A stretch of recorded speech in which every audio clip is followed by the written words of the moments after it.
How to use Discord Nitro.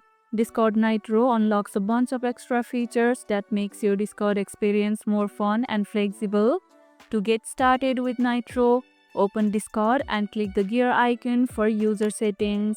Then select Discord Nitro from the left menu. Here you will see subscription options including monthly or yearly plans.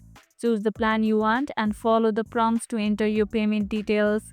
Once you are subscribed, you get perks like higher quality screen sharing, animated emojis, bigger upload limits, custom tags, and server boosts that improve your favorite communities. You can start using these perks right away. For example, upload larger files or use animated avatars. Just explore the app and you will notice the Nitro badge next to your name. If you are part of active servers, use your server boost wisely to unlock extra features like better audio quality or more emoji slots. Are you already a Nitro user?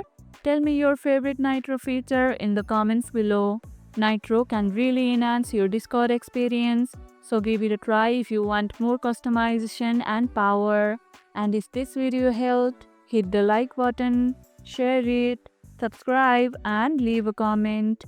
Thanks for watching, and I'll see you in the next one.